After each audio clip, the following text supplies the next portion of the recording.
दीपू अपनी बीवी के लिए कभी कुछ लाता तो कभी कुछ लाता और कुसुम की बच्ची बेचारी देखती रह जाती। यह कहानी सावित्री की है। सावित्री के 3 बच्चे थे, 2 बेटा और 1 बेटी। एक बेटा थोड़ा बड़ा था, एक बेटा बेटी थोड़े छोटे थे। सावित्री का छोटा सा परिवार बहुत खुशहाल परिवार था। वो अपने परिवार में बहुत खुश थी। सावित्री का पति बहुत कामचोर था। सावित्री ने अब तक जो भी किया अपने बलबूते पर किया। अजी सुनते हो, निरंजन के रिश्ते आ रहे हैं, क्यों ना इसका रिश्ता कर लूं। इसकी बीवी आएगी तो मेरा काम में हाथ भी बढ़ जाएगा। इसकी उम्र तो नहीं है शादी करने की, पर ठीक ठाक दहेज मिल रहा है तो शादी कर लो। तुम्हें तो जब देखो दहेज की पड़ी रहती है। मुझे तो लड़की सुंदर चाहिए बस, और इतनी गुणवती चाहिए जो मेरे घर को अच्छे से संभाल ले, पूरे घर का काम काज अपने सर पे उठा ले। सावित्री ने लड़की को पहले से ही देखा हुआ था। उसने उसके बारे में बहुत तारीफें सुनी थी और वो झटपट से अपने बेटे की शादी कुसुम से कर लेती है। कुसुम बहुत ही सुंदर थी, बिल्कुल दूध जैसी सफ़ेद, और गुणवती भी बहुत ज़्यादा थी। वाकई इतनी सुंदर है जितनी मुझे चाहिए थी। हे भगवान, तूने तो मेरी सुन ली। बस अब ये मेरे घर को अच्छे से संभाल ले तो मेरे चैन आ जाए। कुसुम रूप के साथ साथ इतनी गुणवती थी, अच्छे से सारे घर को संभाल लिया था। वो अपने देवर नंद को बिल्कुल अपने बच्चों की तरह रखती। जो भी वो कहते उनकी पसंद का खाना बनाती, उनकी इस तरह देखभाल करती मानो जैसे वो खुद के बच्चे हों। गुंजन और दीपू, देखो मैंने तुम्हारे लिए पनीर की सब्जी बनाई है, तुम्हें बहुत पसंद है ना। चलो अब जल्दी से खाना खाओ और सो जाओ, सुबह जल्दी उठकर स्कूल भी तो जाना है। भाभी भाभी, हम खाना तो खा लेंगे, पर हम आज भी आप ही के कमरे में आप ही के पास सोएंगे। अच्छा अच्छा बाबा, ठीक है। और वहीं दूसरी तरफ उसके बड़े बेटे ने बाहर का सारा काम संभाल लिया, खेतों का, गाय भैंसों का सारा काम। सावित्री इस तरह से बेफिक्र हो गई थी मानो अब उसे ना कोई घर की चिंता थी, ना अपने दोनों बच्चों की चिंता थी। वो तो बस आराम से जो मन चाहे बाहर का थोड़ा बहुत काम कर लेती। निरंजन बाहर के कामों में इतना व्यस्त रहता, अपनी पत्नी कुसुम के लिए बिल्कुल भी वक्त नहीं निकाल पाता। अजी सुनो तो जरा, थोड़ा सा वक्त मेरे साथ भी बिताया करो, कभी मुझे बाहर घुमाने ही ले चलो। अरे ये तुम कैसी बातें कर रही हो, मेरी माँ को ये सब बिल्कुल पसंद नहीं, सुन लेगी तो गुस्सा करेगी। आगे चलकर हमारे बच्चे होंगे तो हमें बिल्कुल भी टाइम नहीं मिलेगा। ये घर और परिवार क्या तुम्हारा नहीं? देखो मेरे भाई बहन बहुत छोटे हैं और मैं तुम्हें बाहर लेकर जाऊंगा तो वो भी जिद करेंगे, और मेरी माँ इन फिजूल खर्चों के लिए 1 रुपया भी नहीं देगी।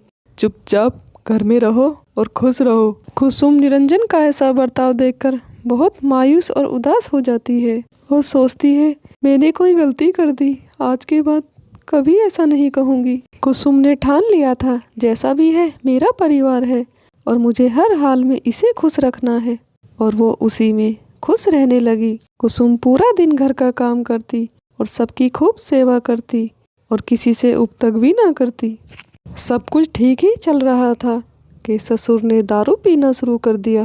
अरे थोड़ी तो शर्म करो, तुम्हें शर्म आनी चाहिए। दारू पीते वक्त चुल्हो भर पानी में डूब मरो कहीं जाकर।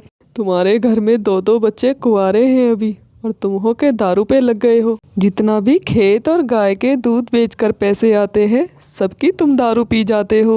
मैं कैसे घर को संभालूंगी, कैसे 2 बच्चों की शादी करूंगी, कुछ तो शर्म करो।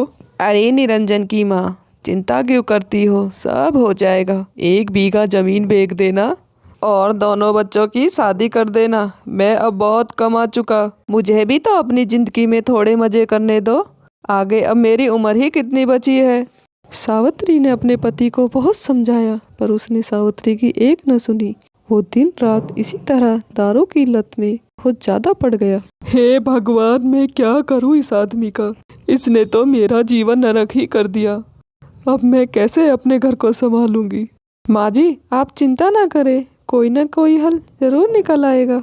हाँ माँ, मैंने पता किया है, नौकरी के लिए शहर में नौकरी कर कर अच्छे खासे पैसे कमाऊंगा। गांव में तो कुछ भी नहीं माँ, शहर में तो बहुत पैसा है। देखना इतने पैसे कमाऊंगा, सब समस्याएं दूर हो जाएंगी। बस थोड़ी यही समस्या होगी कि मैं रोज घर नहीं आ पाऊंगा। हफ्ते में सिर्फ 2 बार ही घर आया करूंगा और पैसे देकर फिर वापस चला जाया करूंगा। इससे पैसे की भी बचत होगी और मेरे समय की भी। जी आप घर से बाहर रहोगे तो हमारा क्या होगा? हम घर को कैसे संभालेंगे? कैसे हमारा घर पर मन लगेगा? अरे कुसुम बहू, तुम क्यों चिंता करती हो? मैं भला किस लिए हूँ? मैं हूँ ना। मैं तुम्हें किसी भी चीज की कोई कमी महसूस नहीं होने दूंगी। ठीक है, जैसा आपको ठीक लगे। और कोई रास्ता भी तो नहीं है। निरंजन अपना कुछ जरूरत का सामान और कपड़े लेकर शहर कमाने के लिए चला जाता है। कुसुम निरंजन के जाने के बाद बिल्कुल अकेली हो जाती है और उसकी आंखें हमेशा नम रहने लगती है। पर परिवार की भलाई के लिए वो चुपचाप सब कुछ सहने के लिए तैयार थी। निरंजन हफ्ते 2 हफ्ते में शहर से घर को वापस आता। ये देखो भाई आ गया। और निरंजन खूब सारे पैसे कमा कर लाता और अपनी माँ के हाथ में थमा देता। माँ भी पैसों को देखकर बहुत खुश होती। भैया मुझे भी नए कपड़े चाहिए, मेरे लिए भी पैसे दो ना। अरे बेटा, मैं तुम्हें सब दिला दूंगी। निरंजन तुम जाओ, मुंह हाथ धोकर कपड़े बदल कर आराम करो, सफर से थक कर आए हो। जब भी निरंजन घर आता कुसुम देखकर बहुत खुश हो जाती। अजी आप मेरे लिए कुछ नहीं लाए? सब कुछ, सारे पैसे तो आपने माँ जी को दे दिए। मेरे लिए एक साड़ी ही ले आते। कब से आपसे कह रही हूँ मुझे एक साड़ी चाहिए। अरे कुसुम, तुम इतनी चिंता क्यों करती हो? मैं माँ से कह दूंगा, तुम जो पसंद हो वो साड़ी माँ के साथ जाकर ले आना। निरंजन अपनी माँ से कहता है, माँ एक साड़ी कुसुम को दिला कर ले आना। ये मुझे बहुत दिन से कह रही है, इसे एक साड़ी चाहिए। अरे बेटा, ऐसे फिजूल खर्चों के लिए पैसे खर्च करूंगी तो शादी के लिए कैसे पैसे जोड़ूंगी? आगे अब इन दोनों बच्चों की शादी करनी है, 6 स्कूल में पढ़ाना है। तुम ही बताओ, अभी से जोड़ कर नहीं चली तो आगे कैसे होगा? हाँ माँ, तुम बिल्कुल ठीक कह रही हो। अभी से पैसे नहीं जोड़े तो आगे बहुत तंगी होगी। कुसुम बेचारी मायूस होकर यूं ही रह जाती है और निरंजन अगले दिन होते ही अपने काम पर लौट जाता है। यूं ही सब चलता रहा और कुसुम एक दिन पेट से हो गई। उसे 2 जुड़वा बेटी पैदा हुई। उसकी बेटी बहुत ही खूबसूरत और चंचल थी। यूं ही समय बीतता रहा और इसी तरह 12 साल बीत गए। 12 साल में मानो सब कुछ बदल गया। निरंजन ने खूब अच्छे पैसे कमाए और एक खूब बड़ा घर लिया। दीपू और गुंजन को खूब पढ़ाया लिखाया और घर के रंग ढंग ही बदल गए। निरंजन अपने परिवार को इतना खुशहाल देखकर बहुत खुश था। और निरंजन का बाप बिल्कुल वैसा का वैसा। उसने दारू पीना बिल्कुल नहीं छोड़ा। वो दारू पीता और अपने कमरे में पड़ा रहता और सबको अनाप शनाप जो मुंह में आए बकता रहता। निरंजन बेटा, दीपू और गुंजन ने दोनों ने कॉलेज पास कर लिया है। अब उन दोनों की हमें शादी कर देनी चाहिए। हाँ माँ, तुम बिल्कुल ठीक कह रही हो। दोनों के लिए अच्छा सा रिश्ता देखकर शादी कर देते हैं। बेटा, गुंजन के लिए तो मैंने रिश्ता देख कर रखा है, पर उनकी बहुत ज़्यादा मांग है। वो बड़ी गाड़ी मांग रहे हैं। माँ, जैसा आपको ठीक लगे आप वैसा ही कीजिए। और कुसुम यह सारी बातें खड़ी होकर सुन रही थी। कुसुम को यह सब सुनकर बिल्कुल अच्छा नहीं लगा। देखिए माँ जी, मेरी बातों का बुरा मत मानना, पर जितनी चादर हो उतने ही पैर फैलाने चाहिए। आगे हमारी 2 बेटियां और भी तो हैं। जो लड़का दहेज मांगकर शादी करे वो लड़का भला कैसे अच्छा हो सकता है? अरे बहू, तू नहीं जानती, लड़का तो बहुत अच्छा है। वो बहुत ज़्यादा पैसे वाले हैं। ये सब तो वो अपनी इज्जत रखने के लिए कर रहे हैं। और फिर तुम क्यों चिंता करती हो? देखो, निरंजन ने अब तक कितने अच्छे से संभाल लिया और अब तो दीपू भी नौकरी पर लग जाएगा। दीपू भी तो खूब पैसा कमाएगा। अब तो कमाने वाले भी 2-2 हो जाएंगे और जब कमाने वाले 2-2 हों तो भला चिंता किस बात की? देखना, अपनी पोतियों की शादी तो मैं और भी ज़्यादा धूमधाम से करूँगी। हाँ कुसुम, माँ बिल्कुल ठीक कह रही है। अब दीपू भी अच्छी नौकरी पर लग जाएगा और अच्छे मोटे पैसे कमाएगा। फिर किस बात की चिंता। कुसुम बेचारी खामोश हो जाती है। आखिर कुसुम की चलने भी कौन देने वाला था। और गुंजन की शादी बड़े ही धूमधाम से हो जाती है।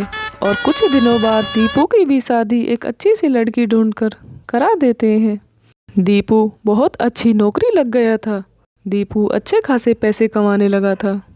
और निरंजन अब बहुत ज़्यादा बीमार रहने लगा था। उसकी तबीयत कभी भी ठीक नहीं रहती। देखिए, आप मेरी मानो तो अब ये काम छोड़ दो और घर पर ही रहने लगो। वैसे भी अब इस काम में इतनी बचत नहीं रही। अब कुछ काम आप यहीं पर देख लो। कितने साल हो गए आपको बाहर रहते रहते। बाहर का खाना खा खा कर आपकी तबीयत बहुत बिगड़ गई है। कुसुम, घर की हालत ऐसी कहा कि मैं कुछ काम खोल सकूं। सारे पैसे तो शादी में खर्च हो गए और कर्जा भी हो गया।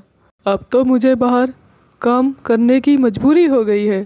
भले ही मैं पहले से कम कमाऊं, पर कुछ तो कमाऊंगा। घर में बेकार बैठकर क्या करूंगा। और दीपू की बीवी के तो ठाठ थे।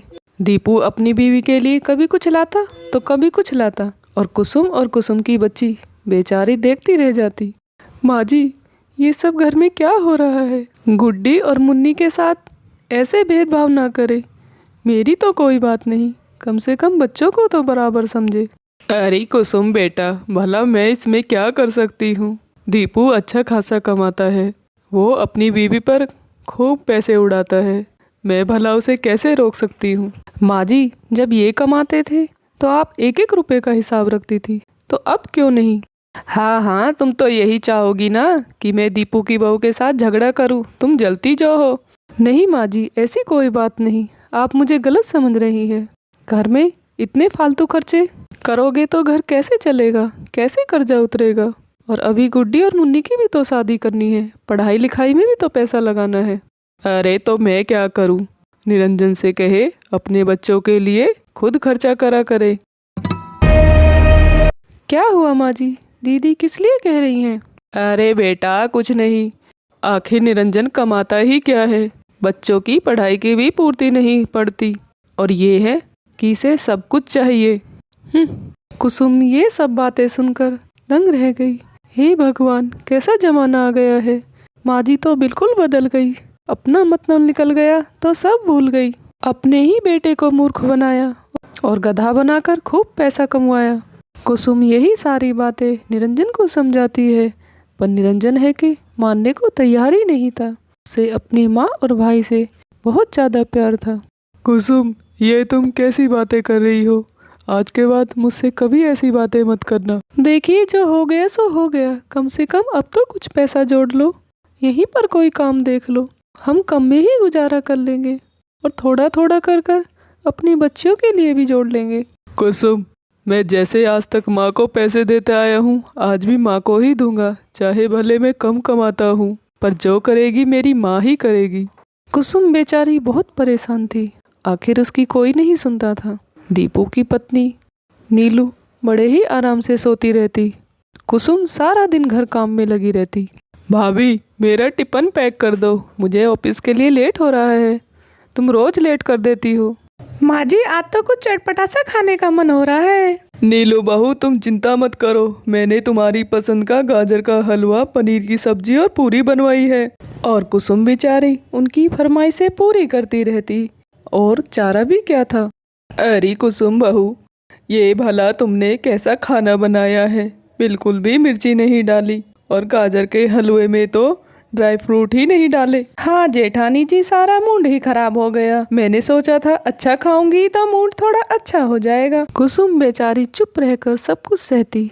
आखिर वो करती भी क्या कि कोई सुनता ही नहीं था। आती, कुसुम पर ऑर्डर चलाती और खा पी कर फिर अपने कमरे में चली जाती। दीपू की शादी को 1 ही साल हुआ था, और दीपू की माँ दीपू के कान भर भर कर उसे अपने भाई निरंजन के खिलाफ कर देती है। अरे बेटा देखो, निरंजन अब क्या कमाता है। पहले निरंजन खूब अच्छे पैसे कमाता था, अब है कि बहुत कम पैसे देता है। जाने कहीं पैसे जोड़ रहा है और हमको बेवकूफ़ समझता है। दीपू, ऐसा करो, तुम भी अलग हो जाओ और अपने पैसे जोड़कर इकट्ठा करने लगो। आखिर तुम्हारा खर्चा ही क्या है। अब की बार निरंजन आए तो साफ साफ कह देना, भाई मेरा भी परिवार है, मेरी भी अपने परिवार के लिए कुछ जिम्मेदारियां हैं।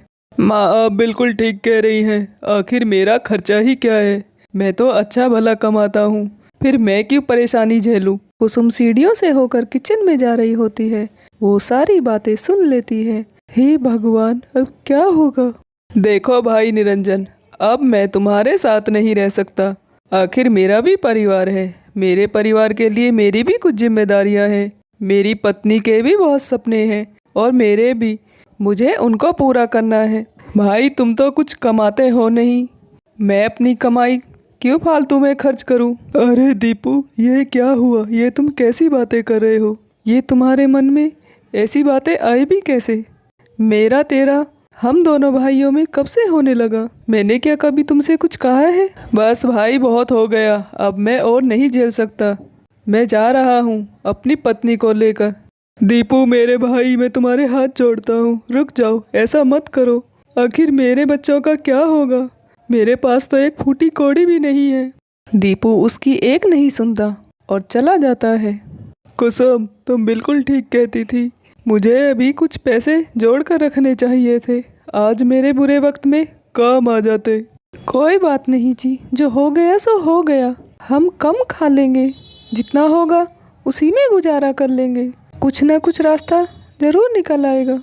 कुसुम अपने पति को तो तसल्ली दे देती है, पर उसको भी चिंता खाई जाती है, आखिर कैसे होगा, और इतना सारा कर्जा ये अकेले कैसे उतारेंगे। तो मेरे प्यारे दोस्तों, सावित्री और दीपू ने क्या निरंजन के साथ सही किया, हमें कमेंट कर कर जरूर बताएं। हम अगला पार्ट लेकर बहुत जल्द आएंगे, उसके लिए हमें लाइक करें, सब्सक्राइब करें और बेल आइकन का बटन दबाना ना भूलें। धन्यवाद।